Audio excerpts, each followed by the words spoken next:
Mesdames et messieurs, bonsoir. Ravi de vous retrouver pour un nouveau numéro de votre émission à contre-courant, l'émission qui pense l'actualité. À quelques encablures de l'élection présidentielle de 2024, les Sénégalais sont pendus aux lèvres des hommes politiques qui font la pluie et le beau temps. Et pourtant, au milieu de ce bouillonnement politique, les vrais enjeux de développement restent toujours en l'état. La migration clandestine refait surface, la situation économique reste peu reluisante. Même les fondamentaux du vivre ensemble sont manifestement remis en cause. Et pourtant, le Sénégalais reste toujours friand de politique malgré ces problématiques. Comment sortir de ce dictat? Comment faire pour que la politique redevienne une vraie voie pour de grandes transformations structurelles? Pour répondre à toutes ces questions, nous avons le plaisir de recevoir aujourd'hui le président de l'ex-Africa, Eliman Kane. Monsieur Kane, bonsoir. Bonsoir, Mahé. C'est un plaisir de répondre à votre invitation et de participer à cette émission importante qui vise à informer tous les téléspectateurs. Merci. Comme je l'ai dit à l'entame de mes propos, la bataille pour l'élection présidentielle de 2024 continue de tenir en haleine l'opinion nationale. Ne pensez-vous pas que cette propension à discuter de la chose politique se fait au détriment des vrais enjeux économiques et sociaux? Absolument raison, vous avez, parce que nous sommes dans un pays où la politique, et quand je parle de politique, je ne parle pas de la politique dans le vrai sens du mot, qui justement a pour fonction de prendre en charge les affaires de la cité et d'apporter des réponses adéquates aux préoccupations et aspirations des citoyens. Je parle de la politique politicienne qui se fait surtout à travers la tactique politicienne et qui fait que finalement l'agenda national est occupé par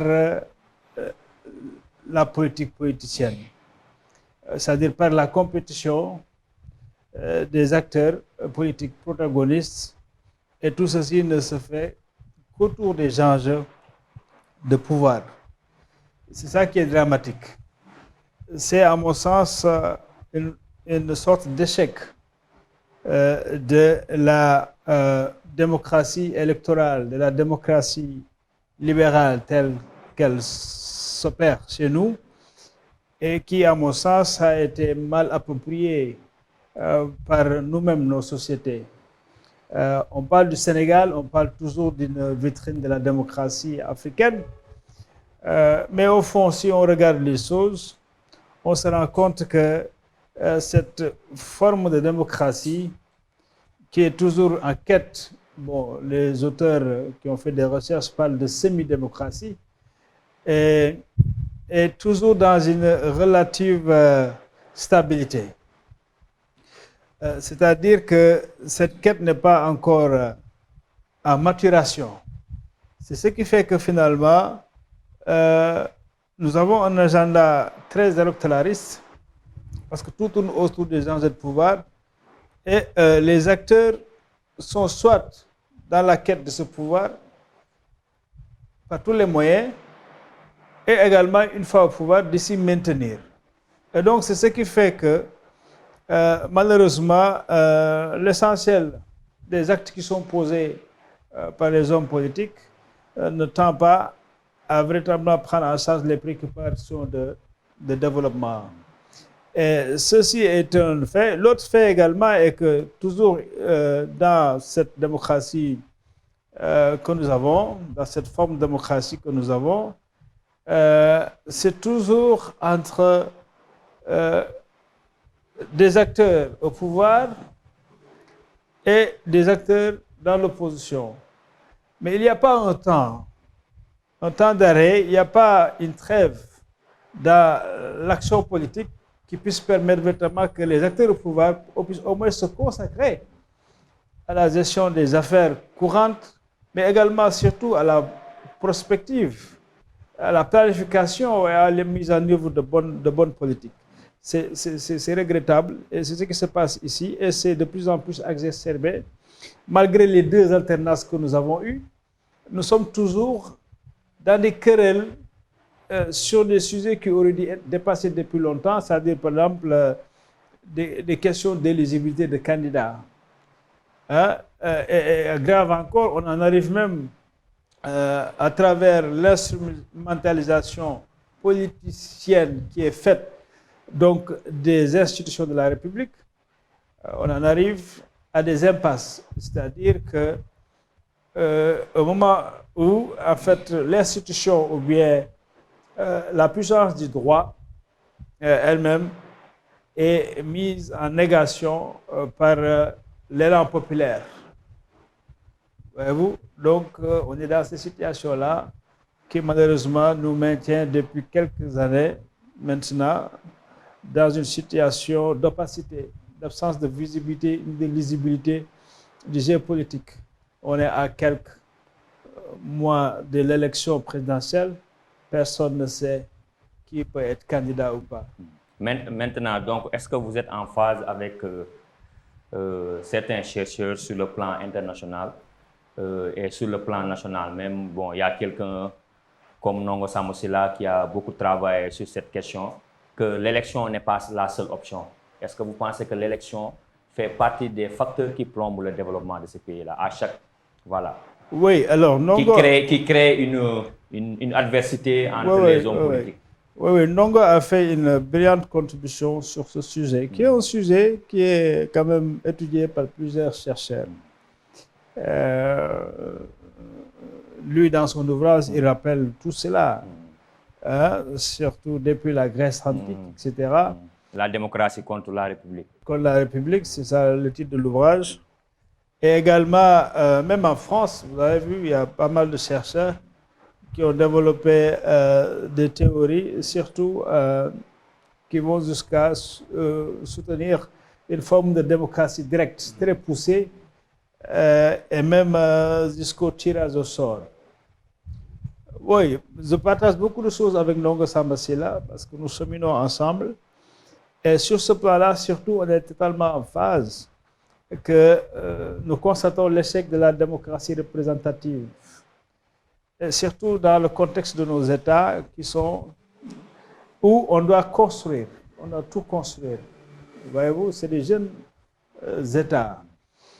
Et donc, le système dont on parlait tout à l'heure, de démocratie libérale, électorale surtout, n'est pas très approprié parce qu'il génère des tensions, il génère des conflits, il génère des crises sociales, il génère même des guerres civiles dans certains pays africains. Et alors que ce n'est pas, c'est une forme de démocratie, certes, que certains considèrent comme étant la moins mauvaise, mais en réalité, qui n'est pas très adaptée au mode de fonctionnement de nos sociétés. Parce que si on investit de façon beaucoup plus profonde les institutions sociales et politiques que nous avons eues dans notre riche passé en Afrique, je peux remonter jusqu'à ce qui est mieux connu comme la Charte du Mandé, l'Organisation du Mandé, des grands empires que nous avons eus, l'empire du Wassoulou, avec également des principes édictés de vie commune. Alors, la constitution de l'Almamia du Fouta, après la révolution, ce qu'on appelle la révolution de Torodo. Voyez-vous, nous avons Cheikh Anta Diop à aller plus loin, donc pour étudier les formes d'organisation politique anciennes en Afrique. Voyez-vous? Et donc, nous avons des mécanismes et une tradition d'une démocratie à notre façon qui fonctionnait, qui a produit de grands empires, qui ont fait des conquêtes importantes. Maintenant, la rupture est arrivée avec, bien sûr, le contact avec l'Occident, ensuite la colonisation, et la France, en partant, nous a laissé la démocratie d'un État jacobin, donc de la 5e République française, et qui perdure jusqu'à présent, mais qui se présente comme un corps étranger à nous, parce que tout simplement, ce n'est pas notre émanation. Ce n'est pas également une construction suite à des luttes citoyennes. Voyez-vous, c'est juste un legs. un legs qui n'a pas été demandé, tout simplement. Et aujourd'hui, nous traînons toujours avec ce boulet. Donc, mais même au-delà du Sénégal ou de l'Afrique, un peu partout, il est important de questionner, mais avec audace, alors les systèmes démocratiques. Voilà. Comment faire pour changer de paradigme? Aller vers plus de démocratie directe. Et je pense que et nous le soutenons. Et il faut juste oser, parce que c'est des idées, c'est vrai, nouvelles, ou bien en tout cas qui départent de ce que nous sommes en train de faire, mais qui peuvent quand même nous permettre de trouver les voies de sortie d'impasse. Et moi, par exemple, je milite pour une autre forme de représentation plus directe. Vous savez, nous fonctionnons sur le plan social avec des liens très poussés au niveau de nos quartiers, au niveau de nos villages. Et même jusqu'à maintenant, dans certains villages, il y a des modes de prise de décision, de délibération qui existent, qui se font sous l'herbe à palabre, où tout le monde discute, le pitch, etc. Et il faut donc revivifier ces espaces citoyens les plus proches possibles des citoyens. Et à partir de là, tout simplement choisir Délibérer. au lieu d'élire. Choisir les meilleurs d'entre nous dans le quartier, dans le village, que nous connaissons. Parce que nous avons une même histoire, nous avons grandi ensemble. La même trajectoire. Voilà, et donc nous savons qui est utile et qui ne l'est pas à la communauté, etc. Voyez-vous? Et sur cette base-là, avec des critères précis, nous pouvons les choisir. Et si nous les choisissons au niveau le plus micro du quartier et du village, et donc c'est une forme de représentation qui peut se retrouver à l'échelle communale, ensuite à l'échelle départementale, mais jusqu'à l'Assemblée nationale. Donc, je pense que c'est des systèmes de représentation que nous pouvons essayer. Maintenant, c'est vrai selon vous, pourquoi l'élite en tant que telle, bon, je parle de l'élite politique, n'est pas encline à aller vers ces transformations-là? Parce que nous avons une élite dont la plupart est déjà aliénée et dans la prison de l'aliénation, c'est-à-dire de ce qu'on lui a transmis comme étant le savoir, la connaissance, le normal. Voyez-vous, nous avons été à l'école de l'Occident. C'est l'école de l'Occident qui nous dit que oui, c'est comme ça que fonctionne un État. Hein, voilà, il faut des élections, il faut, etc. Et voilà. Donc, on a besoin de sortir de ce carré fermé, mais pour oser autre chose. Oui, dans lequel on nous a mis, et on pense que tout ce qui doit se faire par rapport à ce carré. Mais non, il faut que nous étudions quand même notre intelligence. Il faut que nous questionnons nos réalités. Et à partir de là, qu'on puisse quand même oser inventer des systèmes dans lesquels nous pourrons nous retrouver plus facilement en tenant compte de nos propres valeurs, qui seront les principes de ce système d'une république. Bon, quand je dis république, je ne dis pas forcément la république telle qu'elle est conçue en France après la Révolution, mais je parle de tout simplement comme un accord de vivre ensemble, hein? Et donc de la définition des institutions qui doivent l'animer tout simplement. Voilà, parce que force est de dire que aussi ces soubresauts politiques, ces adversités politiques ont presque remis en cause le vivre ensemble dans ce pays-là, qui a été conçu, comme vous l'avez dit tout à l'heure, par des pères fondateurs, Almami, comme vous l'avez dit, les figures religieuses et les figures traditionnelles et tout. Mais les adversités politiques sont telles que même ces fondamentaux sont remis en cause ces dernières années. Oui, c'est-à-dire qu'il faut d'abord aussi remettre en cause justement les fondamentaux du type de vivre ensemble que nous avons hérité de la colonisation. Vous savez, quand nous avons accédé à la souveraineté internationale, il y avait quand même un projet, mais qui était un projet de continuation de la colonisation avec le président Senghor, qui a mis en place un État et qui avait cette volonté de construire une nation. Mais la construction de cette nation est aujourd'hui inachevée. Si vous voyez tout simplement ce qui se passe récemment, quand reviennent en surface des questions d'ethnie, etc., au Sénégal, ou bien des menaces liées à la pratique religieuse.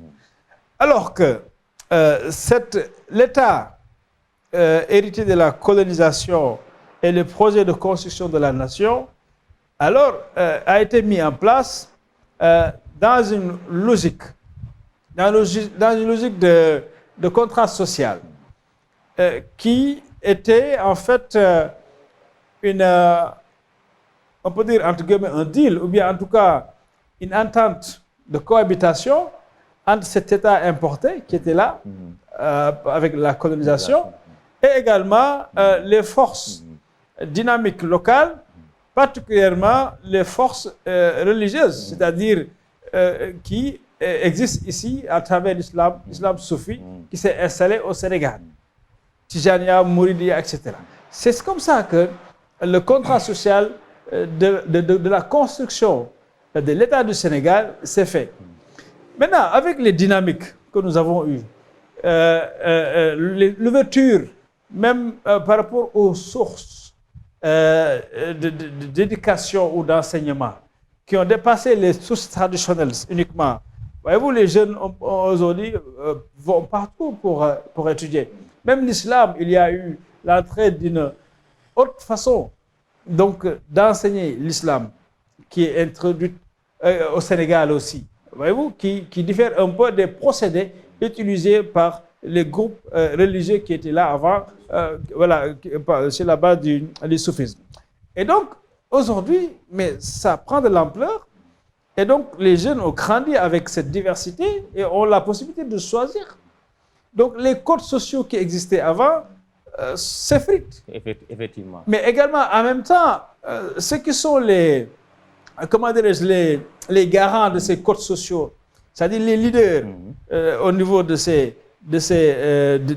la religion, disons, de façon générale, mais ont quelque part aussi failli sur la base des comportements de descendants de tel érudit, de descendants de tel érudit. La question éthique est très... Exactement. s'effrite là-bas. Voilà, tout à fait. Donc, ce qui fait que finalement, alors il y a une certaine opacité. Et dans l'opacité, chacun cherche la lumière. Et voyez-vous, c'est ce qui fait que, alors il y a une diversité de façons de s'exprimer aujourd'hui. Et ça remet en cause, effectivement, le contrat social original. Mais maintenant, comment déconstruire certains stéréotypes liés à ces familles religieuses-là sans déconnecter, en tout en gardant notre authenticité, notre islam authentique? Il ne faut pas déconnecter ça, parce que ça fait partie des piliers qui tiennent quand même la société. Mais il y a un besoin de réinventer cela. Voyez-vous, donc nous sommes pourquoi? Nous militons depuis longtemps d'ailleurs pour la refondation de l'État. Et cette refondation devrait se faire avec des pieux qui sont bien ancrés dans notre culture et également dans ce qui s'est cristallisé comme étant finalement notre civilisation sénégalaise, créée sur la base de notre trajectoire historique. Et donc cela veut dire que tout simplement, il faut voir qu'est-ce qui compte dans notre société, qu'est-ce qui est légitime dans notre société, qui est écouté et entendu dans notre société. Et à partir de là, on peut identifier les types d'institutions que nous pouvons avoir. Donc, cela ne peut pas se construire autour de ces lieux, de ces foyers religieux qui non seulement jouent un rôle, normalement, jouent un rôle d'élévation spirituelle, mais également un rôle éminemment politique. Parce que tout simplement, c'est des lieux d'inscription où les Sénégalais prennent source, mais également où les Sénégalais prennent information pour organiser leur vie. Voyez-vous? Donc je pense que ça, on ne peut pas l'occulter. Il faut leur donner une place dans notre nouvelle res publica, dans notre nouvelle chose publique, dans notre nouveau vie ensemble. Donc il faut revoir le contrat, la logique du contrat social d'origine, mais ça ne se limitera pas seulement à cela. D'accord. Ouais, parce que là aussi, c'est de façon critique qu'il faut refonder les choses. Mais les nouvelles dynamiques aussi, est-ce qu'on doit intégrer toutes les dynamiques alors qu'on n'a pas tous les éléments pour les jauger? Non, ça c'est le moins compliqué. Parce qu'il suffit d'aller écouter les Sénégalais et les entendre. Et il y a des approches, des méthodologies qui existent qui peuvent nous permettre de le faire. Je peux vous donner l'exemple du travail qui a été fait pendant les assises nationales. Il faut aller partout. Il faut même faire des constituantes s'il le faut. Que les Sénégalais se retrouvent sur des questions essentielles. Il faut identifier ces questions et les poser aux Sénégalais et leur permettre de formuler les idées, les orientations qui nous permettront de reconstruire notre République. Maintenant, pour fermer ce chapitre comment dirais-je, des questions liées à la politique, si vous deviez faire l'inventaire des hommes politiques ou bien des régimes qui se sont succédés depuis plus de 60 ans, est-ce que vous pensez qu'ils ont eu un impact réel, ces régimes-là, sur les vraies transformations structurelles de ces pays-là? Il y a des transformations, mais est-ce qu'elles sont faites dans les meilleures perspectives? Moi, je pense que non.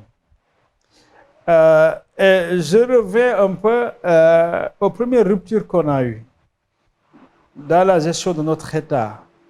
C'est entre Senghor et Mamadou Dia en 1962. Et je pense que là, on a eu la première rupture qui nous a complètement déviés de la voie qui aurait pu être la voie qui nous mènerait dans les véritables transformations économiques et sociales qui permettent aux Sénégalais de s'épanouir, mais dans l'équité. Le projet de Dia était différent du projet de Senghor, même s'ils étaient ensemble au niveau du Parti socialiste à l'époque. Parce que Dia... Il parlait d'un socialisme purement africain. Oui, et puis surtout, ce qui est important, c'est l'autogestion. C'est-à-dire comment donner le pouvoir aux producteurs réels, aux populations réelles, effectives, là où elles sont. Et donc, ancrer l'économie à la base de nos propres réalités. C'est-à-dire que l'agriculture devrait être entre les mains des paysans et que ces paysans devraient être aidés, accompagnés pour devenir de véritables producteurs agricoles qui assument donc leur propre autosuffisance, mais qui peuvent également assurer la souveraineté globale de l'État en termes de besoins alimentaires, etc. Mais ça, c'était contraire aux intérêts de ceux qui étaient les tenants d'une économie de la rente qui était là. Néolibérale. Voilà, soutenue malheureusement par Senghor, mais également l'ancienne métropole, passant par Senghor, pour que leurs intérêts soient maintenus. Donc, nous maintenir dans une économie de la rente. Donc, on a continué sur ça. Vous avez vu comment l'arachide a évolué jusqu'à devenir catastrophique. Et également les autres productions négligées. On ne fait plus presque du coton, etc. Donc voilà, les bases de la structure économique qui devaient porter un Sénégal solide, dur. À l'époque, on n'était pas nombreux, 3-4 millions. Maintenant, nous avons multiplié par 4 la population. Et donc, on n'a pas réglé ces problèmes de choix économiques qui nous ont poursuivis. Et après, donc, vous avez vu ce qui s'est passé. Il y a eu aussi que notre économie s'est enlisée dans l'extraversion. Et tout ceci a été commandé par les partenaires extérieurs qui l'ont voulu ainsi. Parce que c'était encore le prolongement de l'économie de la rente. Nous devions tout simplement être des producteurs de matières premières qui sont directement vendues à l'étranger. Et donc, nous, on ne développe pas notre industrie. Et donc, cette dépendance est devenue chronique, ce qui fait que notre économie est extravertie. Donc, aujourd'hui, si vous voyez, nous dépendons énormément donc, de l'énergie qui vient de l'étranger. Nous dépendons énormément des denrées de première nécessité qui viennent de l'étranger. Ce n'est pas normal, ce n'est pas viable pour un pays. Donc, on a arrêté la transformation de la structure économique de notre pays donc, pendant toute cette trajectoire. Et donc, je pense que les choix qui sont faits par les régimes actuels ne font qu'encourager cela aussi, perpétuer. Parce qu'il n'y a pas cette audace de l'élite politique aux affaires de dire, ben, écoute, je change complètement de perspective. Non, on veut toujours rester dans ce qui est plus facile. Parce que là aussi, il y a donc un autre élément politique qui survient, lié à la démocratie électorale en même temps, c'est-à-dire c'est la logique du mandat.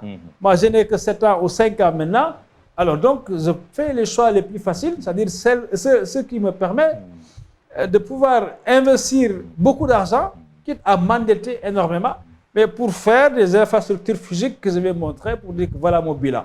Et donc, c'est ça le problème. on n'est pas dans une vision prospective, mais aussi dans une vision réaliste qui priorise les besoins du moment et donc définit, commande les choix économiques qu'on doit prendre aujourd'hui. Et je pense que malheureusement, c'est un paradigme dans lequel nous devons sortir. Tant que nous n'y sortons pas, nous n'allons pas véritablement réussir la transformation économique et donc assurer les progrès économiques et sociaux dont nous avons vraiment besoin pour que le développement, entre guillemets, qui puisse se faire, puisse être maîtrisé, inclusif et équitable. C'est-à-dire que tous les Sénégalais puissent s'élever en même temps et qu'il n'y ait pas des inégalités qui existent. Mais on est dans ça et ça va s'accélérer, surtout si on entre dans une nouvelle économie aussi de rente, qui est l'économie des ressources naturelles, du pétrole et du gaz particulièrement. Justement, je l'ai dit à l'entame de mon propos que vous êtes une voix autorisée sur les questions de gouvernance. Vous y travaillez presque depuis près de 20 ans. Vous êtes le président de l'EC Africa. Quel est l'état de santé de la gouvernance au Sénégal? Vous allez dire... Oui, c'est une question pertinente et je pense que vous allez dire que la gouvernance est encore sur son lit d'hôpital dans ce pays. Pour moi, c'est le point névralgique de nos régimes qui se sont succédés, surtout les deux derniers régimes, ou bien le même régime libéral qui a commencé avec Wade et qui se perpétue avec Macky Sall aujourd'hui. Nous avions combattu Wade parce qu'il y avait de sérieux problèmes de gouvernance avec lui. Voyez-vous, il a changé énormément de choses, déréglé donc la façon de fonctionner de notre État, mettre une nouvelle logique différente de la logique puriste, donc qu'on pouvait quand même reconnaître aux socialistes. Vous vous rendez compte, même le débat électoral entre 2011 et 2012 pour l'élection présidentielle tournait autour de la question de la gestion des deniers publics, l'enrichissement illicite, la corruption, etc. etc. Donc, voilà. Et donc, nous sommes entrés en 2012 dans une ère que l'on pensait nouvelle, mais qui ne l'a pas été finalement. Si vous vous rappelez, au début, les premières décisions du président Macky Sall, c'était des décisions qui étaient en phase avec la clameur populaire de l'époque, c'est pour dire avec la demande sociale de l'époque, avec la création de l'OFNAC, avec la réactivation de la Cour contre l'enrichissement illicite, avec le code de transparence, avec après les déclarations de patrimoine, etc. Donc, on voyait que le problème était effectivement plus un problème de gouvernance qu'un problème véritablement économique, même si, comme on l'a dit tout à l'heure, on a aussi de mauvais choix économiques. Mais la gouvernance a posé problème. Et c'est parce que les Sénégalais sont sensibles aux questions de gouvernance de façon générale. C'est-à-dire gouvernance des deniers publics, des affaires donc publiques de façon générale, mais aussi des libertés et des droits des populations. Voyez-vous? Et pourtant, le président de l'OFNAC a dit hier que des efforts ont été faits en matière de corruption. Ah, je ne sais pas, peut-être sur les textes. Oui. Sur les textes, la création de l'OFNAC, c'était un effort important parce qu'avant, la commission n'avait pas les pouvoirs qu'on a donnés à l'OFNAC d'autosaisine, renforcer l'enquête, etc. Mais qu'est-ce que l'OFNAC en a fait? L'OFNAC a fait plusieurs rapports, des centaines de rapports qui ont été soumis au procureur. Et rien n'a bougé. Donc la lutte contre la corruption, c'est une chaîne. Il faut que tous les maillons de la chaîne fonctionnent. D'accord? Si on fait des rapports d'enquête sur des situations, des cas précis, et que ces cas sont soumis à la justice et que la justice ne bouge pas au niveau du parquet, il y a un problème. Voilà, donc je pense qu'on ne peut pas vraiment dire qu'on a fait des évolutions. Bon, sur le plan légal et des institutions, je le dis toujours, le Sénégal a un arsenal d'instruments. On est balèze sur ça. On crée tout le temps. On a même créé récemment la question pour le recouvrement des avoirs. Mais tout ça, c'est des injonctions aussi, parce que nous sommes liés par des conventions internationales que nous ratifions.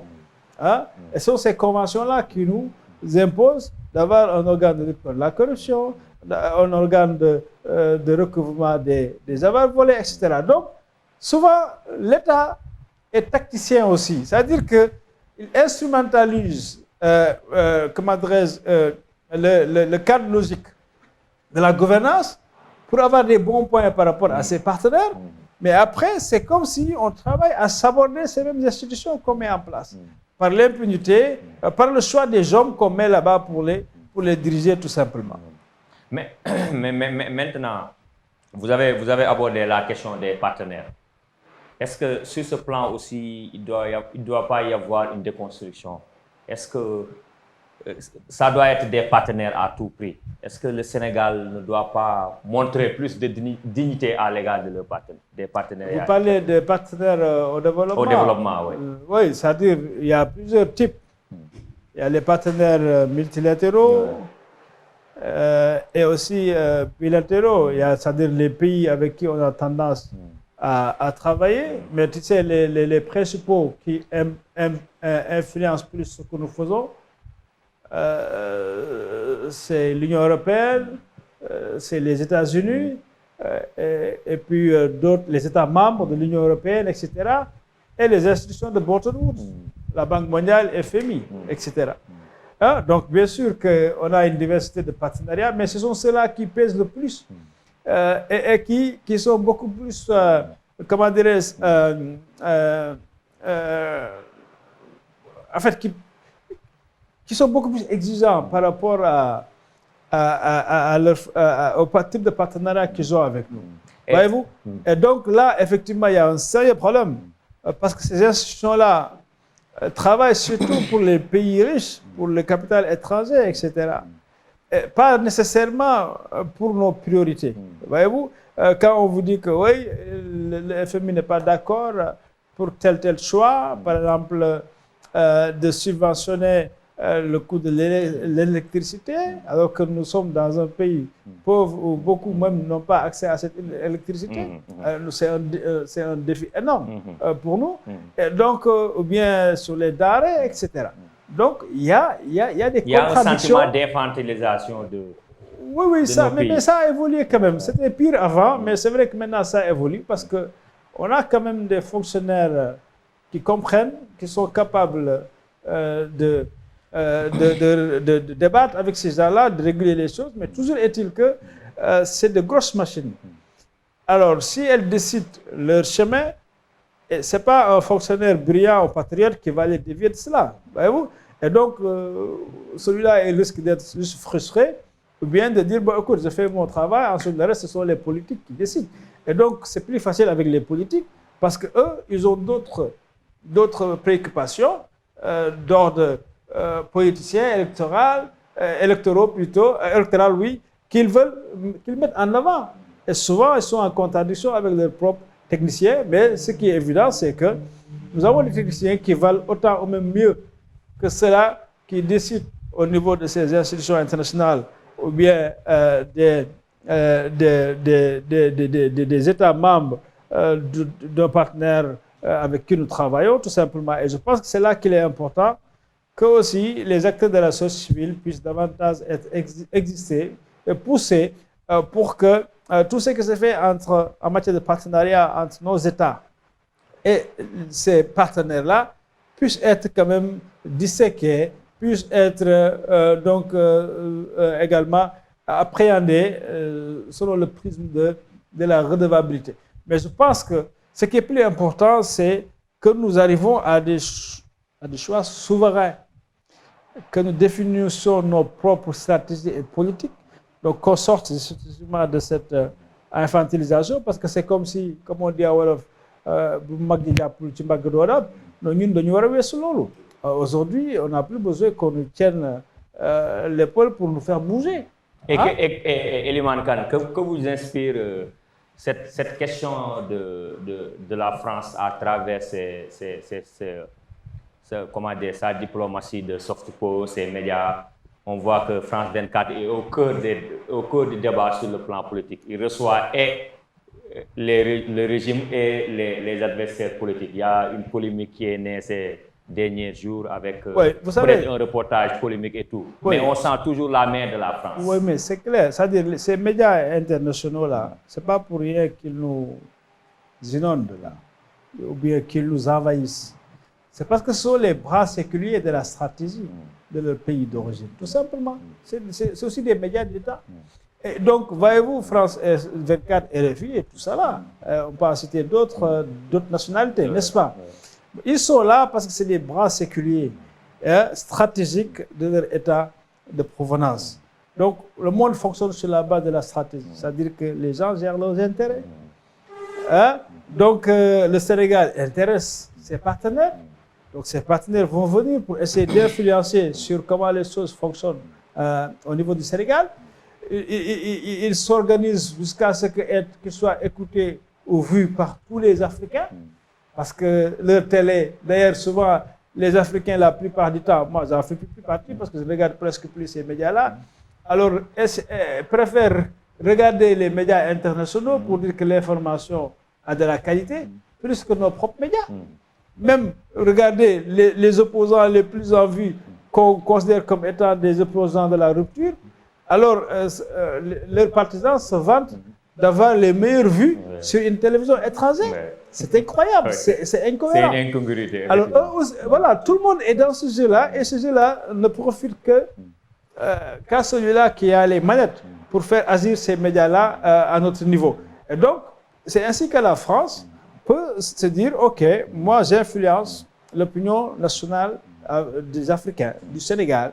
Également, je tends mes bras à toutes ces forces protagonistes, mais qui sont en phase de prendre le pouvoir. Parce que ce qui intéresse la France, c'est qui va être là en février 2024 et comment elle peut continuer à gérer ses affaires avec celui qui sera là.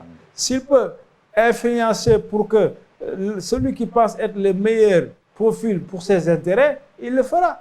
S'il pense qu'il n'a pas suffisamment de moyens d'influencer cela parce que les Sénégalais ont d'autres critères de choix, alors la France va se positionner par rapport à ce mouvement probable qui peut arriver tout simplement. C'est comme ça qu'eux, ils ont compris que le monde fonctionne, c'est la stratégie.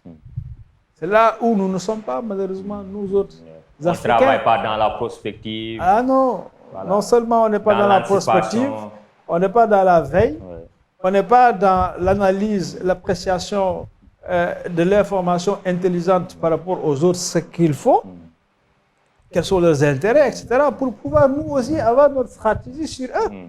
Parce que tous ont des stratégies sur nous. La France a une stratégie sur nous, sur l'Afrique et sur nos pays. La Chine, une stratégie sur l'Afrique. Les États-Unis, une stratégie avec leurs bras séculiers pour venir ici accompagner leurs intérêts. Voyez-vous? Mais nous, on a une stratégie pour personne. Alors, on ne fait que courir à des sommets, France-Afrique, Chine-Afrique, G20 Afrique, etc., etc. Voyez-vous? Donc, nous, on est toujours sur la table, sur l'assiette des autres, mais on n'est pas autour de la table. C'est ça le problème.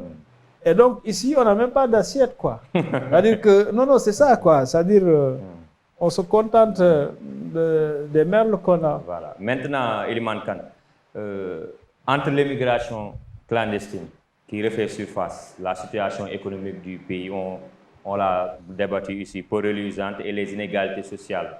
Comment, selon vous, on doit faire pour remettre ces questions au goût du jour? Oui, parce qu'il faut aller à la cause de ces questions-là, qui sont liées à tout ce qu'on vient de dire. C'est-à-dire, c'est notre c'est notre dépendance stratégique de façon générale que nous avons par rapport à l'extérieur et qui fait que finalement, nous ne prenons pas en charge nos propres préoccupations. Voyez-vous? Et en même temps, il y a cette diversion qui se fait. On n'est pas sur les choses essentielles et que l'opinion publique est plutôt interpellée sur des questions qui auraient pu être réglées en 2 jours, c'est-à-dire les questions de politique, de candidature, ces choses, etc. Voyez-vous comment nous sommes divertis. Et donc, c'est là aussi que nous pouvons situer la responsabilité de l'élite politique qui ne se rend pas compte, elle n'est pas sur l'essentiel, hein, qui ne se rend pas compte qu'à un moment donné, il faut travailler sur l'unité, il faut travailler sur la concordance, il faut travailler sur la mutualisation, il faut travailler sur la solidarité. Parce que c'est de cela qu'on a besoin pour faire face aux véritables problèmes que nous avons et que vous venez d'énumérer. Des problèmes de précarité, de cherté de la vie, avec les répercussions. La question de la jeunesse est une bombe. Mais oui, l'immigration et tout ça est lié à ça. Parce que non seulement il y a la précarité, il y a la faible prise en charge justement de cette jeunesse qui n'est pas suffisamment et bien éduquée. Ça, c'est d'abord un premier problème. Hein? Il y a énormément d'entre eux, je pense qu'on est à 34% des jeunes qui sont ni scolarisés, ni éduqués, n'ont aucune formation, ne peuvent donc rien faire véritablement.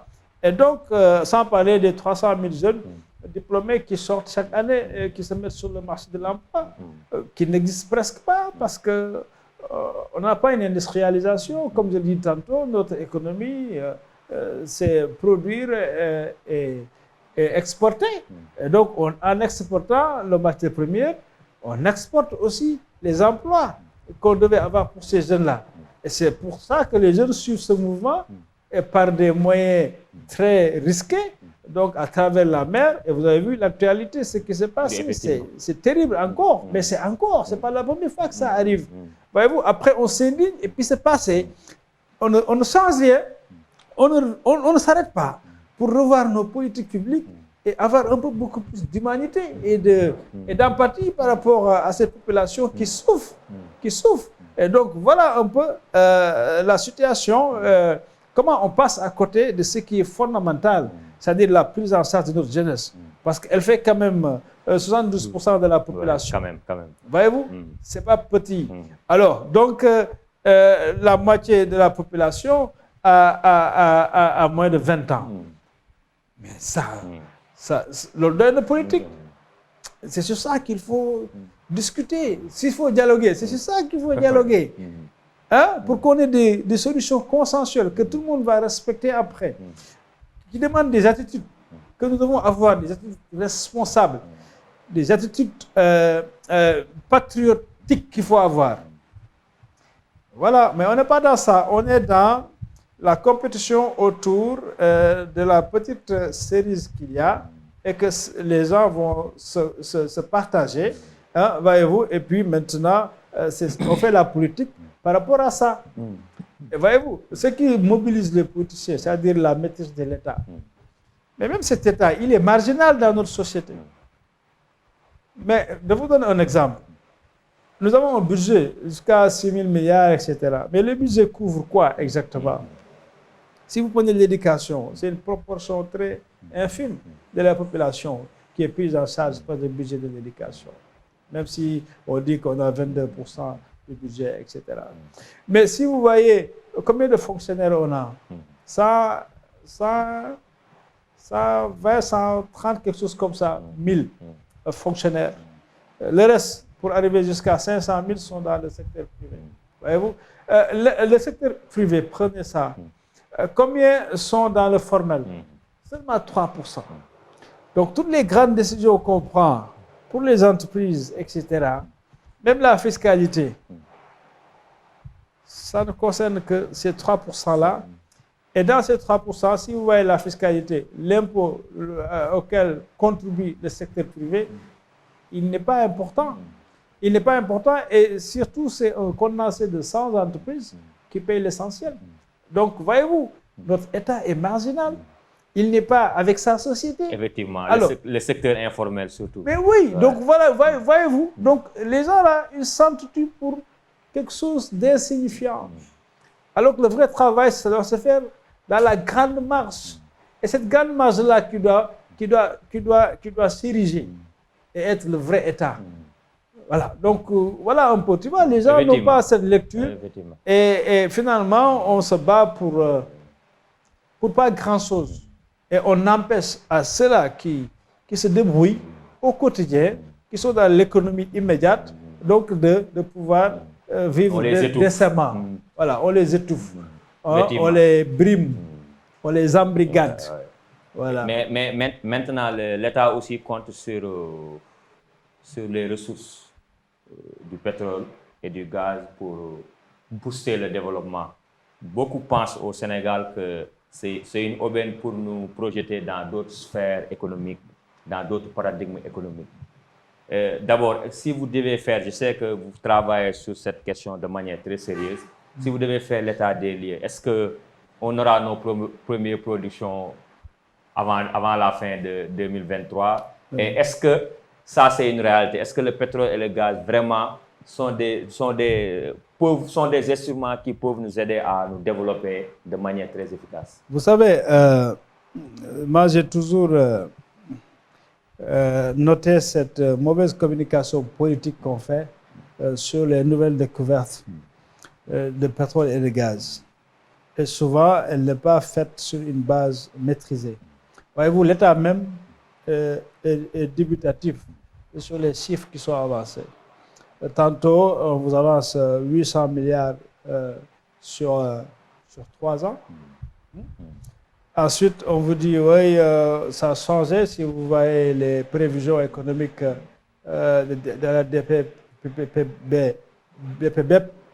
2003-2025. Et donc, ça a changé. On vous dit que oui, en 2023, on attend environ une cinquantaine de milliards. Et ensuite, la production allait commencer au deuxième semestre. Ensuite, on vous dit au troisième trimestre. Ensuite, on vous dit maintenant en décembre. Ça pose problème. Pourquoi on ne dit pas sérieusement qu'on n'est pas encore prêt et que voilà, la production... Et il faut dire que l'État avait fait des prévisions par rapport à la croissance et tout, des prévisions liées à ces premières productions. Oui, c'est-à-dire que même ça, c'est moins sur la rente. C'est surtout sur l'investissement. Et ça, c'est normal parce que les gens vont mettre de l'argent pour développer. Et puis, pour développer les projets pétroliers. Parce que ces projets sont en phase de développement. Donc, ils mettent beaucoup d'argent. Et c'est ça qui tire la croissance. Mais ce n'est pas le produit qui va sortir là. Voyez-vous? Parce que le produit là, il n'est pas si important que ça. Donc, on parlait de 50 milliards en 2023. 2022, on avait dit 200 et quelques milliards. 2024 plutôt. 2025, c'était beaucoup plus important. Mais maintenant, ils ont revu ça. Les derniers documents qui ont été remis aux députés, je pense qu'à quelques 200 milliards. Mais tout cela ne fait que confirmer, nous, les tendances qu'on avait vues depuis le début. Pour avoir étudié sur, faire des modélisations financières, pour voir comment est-ce que ces deux projets, parce que le troisième n'a pas encore démarré de Yakar, mais les deux projets en tout cas, n'apporteront pas grand-chose à ce pays et ne vont pas de façon consistante se transformer dans notre structure économique. Il ne faut pas rêver. Le pic est attendu en 2030, mais on avait même prévu les retards. Mais voyez-vous, parce que c'est comme ça, c'est une sorte de loi. Regardez un peu partout comment ça se passe. Il y a toujours des retards d'exécution sur les premières planifications. Mais également, il y a aussi des décalages énormes entre les prévisions de départ qui ont été faites et la réalité qui a été constatée après. Allez au Ghana, allez en Mauritanie à côté, etc. Et puis dans d'autres pays. Ça c'est presque une loi dans le secteur. Et donc, je pense qu'il faut revenir à des proportions gardées et raisonnables. Nous entrons dans une économie pour laquelle nous ne sommes pas suffisamment préparés. Production du pétrole. Oui, parce qu'il y a seulement certains acteurs qui voient un peu quelques intérêts là-dedans, qui s'engouffrent là-dedans, mais l'impact de façon globale, ça, on n'a pas encore dessiné le cadre qui va le permettre. Et je doute fort qu'on puisse y arriver d'ailleurs. Alors, donc, parce que tout simplement... On a mis en place des mécanismes comme le contenu local. Oui, c'est encore des textes, comme je l'ai dit, c'est un contenu sans contenant. C'est des textes, c'est des... Comme je dis, on est fort à mettre en place des textes, des instruments, des mécanismes, des institutions. Mais ce qui est important, c'est la pratique et l'efficacité de cela. Un contenu local, ça suppose énormément de choses. C'est vrai, il y a même une stratégie, mais encore, il faut une volonté d'accompagner. Mais ce local-là, ce privé local-là, de le positionner sur des niches qui ne sont pas très importantes à ce moment donné, parce que si vous voyez la cartographie du contenu local, là où il y a un véritable volume en matière de financement, c'est déjà pris par de grandes entreprises, parce que nos entreprises n'ont pas les moyens de pouvoir faire ce type de service-là. Voyez-vous? Et donc, je pense qu'il y a aussi un besoin de mise à niveau, mais de nos entrepreneurs, de nos producteurs, de nos entreprises, PME, etc., pour pouvoir assurer avec la qualité qu'il faut, selon les standards, donc le service dont on a besoin alors, dans ce secteur-là. Mais également, il faut des politiques qui permettent que l'espace du contenu local soit assez large. Et ça, c'est quoi? C'est comment on peut créer une industrialisation à partir de ces produits. Bon, je vois qu'il y a de bons projets au niveau de Petrosen sur la production d'engrais, par exemple. C'est très bien. Donc, la pétrochimie, etc. C'est très bien, mais c'est ça qu'il faut se concentrer pour construire cela. Au moins sur le pot de production qu'on va avoir.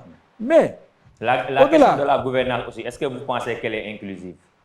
Non, elle ne l'est pas. Je vous donne un simple exemple. Pétrole-gaz, on a mis quoi comme instance où on demande à la société civile d'y être, c'est Cospetrogaz.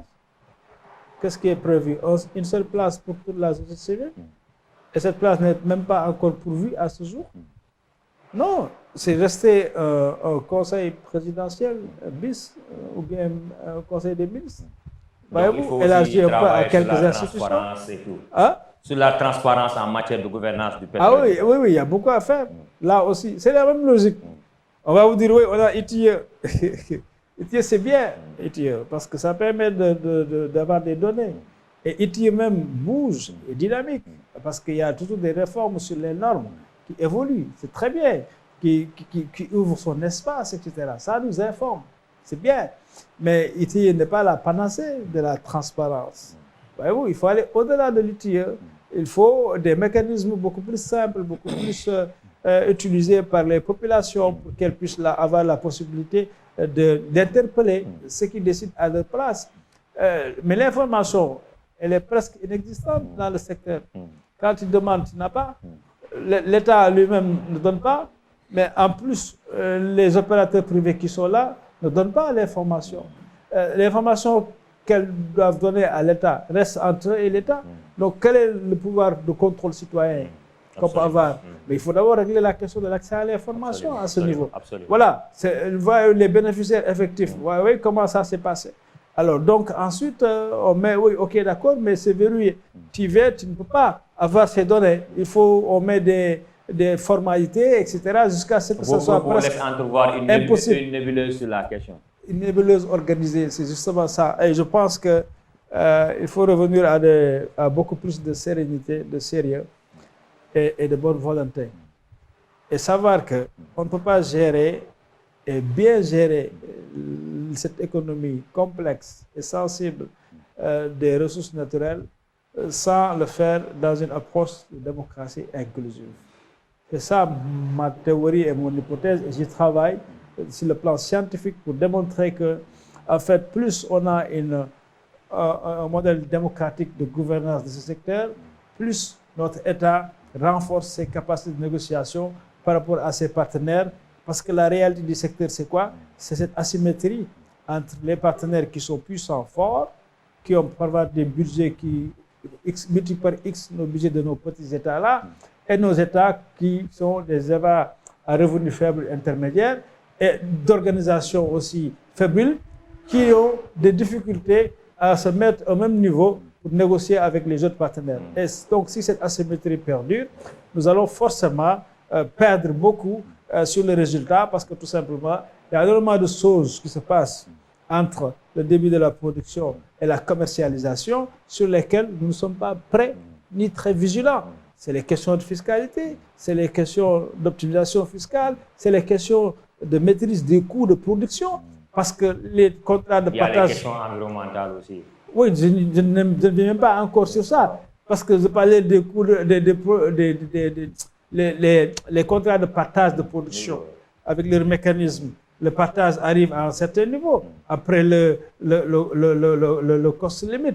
Voyez-vous, le cost limit, c'est-à-dire il faut rembourser jusqu'à 70 ou 75% de tous les investissements qui ont été faits avant de parler du partage de production.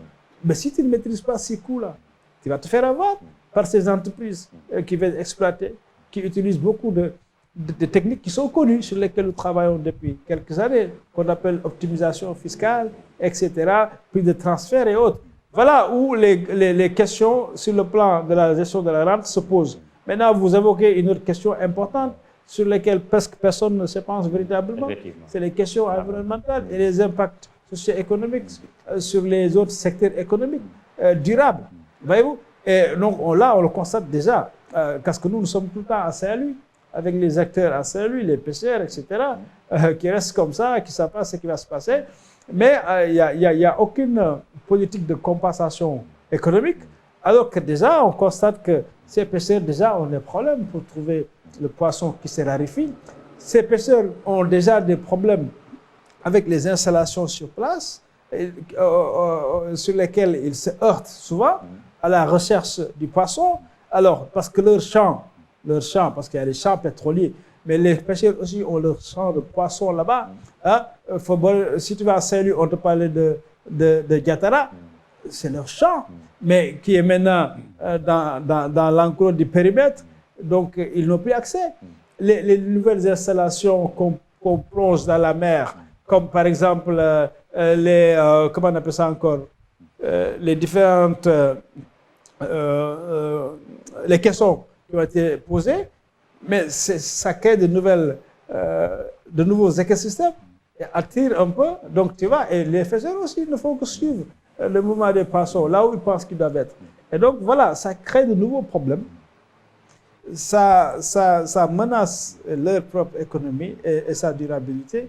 Et on n'a pas de débat sérieusement sur la compensation économique, sur comment gérer tout cela. Et alors que si ce n'est pas fait, non seulement nous ne serons pas en mesure de faire face à des risques, à des catastrophes environnementaux qui peuvent advenir, hein, parce que c'est déjà prévu dans les risques, dans l'étude d'impact environnemental, mais également, écoute, on ne sait pas trop qu'est-ce qu'il faut faire de ces personnes qui risquent de perdre leurs moyens d'existence. Et tout est possible à partir de là. Parce que quelqu'un qui ne connaît qu'une seule activité, la pêche, pendant des siècles, si un jour, parce qu'on a besoin de pétrole ou de gaz qui sur le temps, n'arrive plus à exercer cela, bon, il va falloir qu'il cherche des solutions. Effectivement. Donc, des efforts doivent être faits sur ce plan. Il faut éviter ce qui se passe ailleurs, comme au Nigeria, par exemple. Maintenant, on est presque à la fin de l'émission. Juste sur la dernière, c'est que le président de la République a finalement, après plusieurs années, éclairé notre lanterne par rapport à sa candidature. C'est sûr qu'il ne sera pas le prochain président de la République. Maintenant, il aura régné pendant 12 ans. En 2024, ça va faire 12 ans. Si vous devez faire le bilan de son régime, que direz-vous? De manière succincte, Bon, je crois que lui, il a fait un bilan en vitrine, hein? C'est-à-dire qu'il y a beaucoup d'infrastructures qu'il a réalisées à des coûts exorbitants. Hein? Si vous prenez le terre, le stade, etc. Donc, il a éclaté le plafond de l'endettement pour ça. Mais il a fait beaucoup d'ouvrages dans Dakar, les autoponts, énormément de cela. Bon, c'est vrai, il a fait beaucoup de routes aussi sur tout le territoire sénégalais, comparé à ce qu'il avait trouvé ici. Bon, tout ça, c'est bien. Mais ma question, c'est est-ce que c'est efficient? Est-ce que également c'est opportun? Quels sont les coûts d'opportunité? Est-ce qu'il n'y avait pas d'autres choix beaucoup plus impactant sur notre économie et sur le vécu des Sénégalais que ces gros investissements-là, très onéreux, qui peuvent être beaux, c'est vrai, à voir, etc., mais on se pose des questions sur leur utilité véritable. Bon, maintenant, vous voyez, sur les autres secteurs, c'est quand même catastrophique.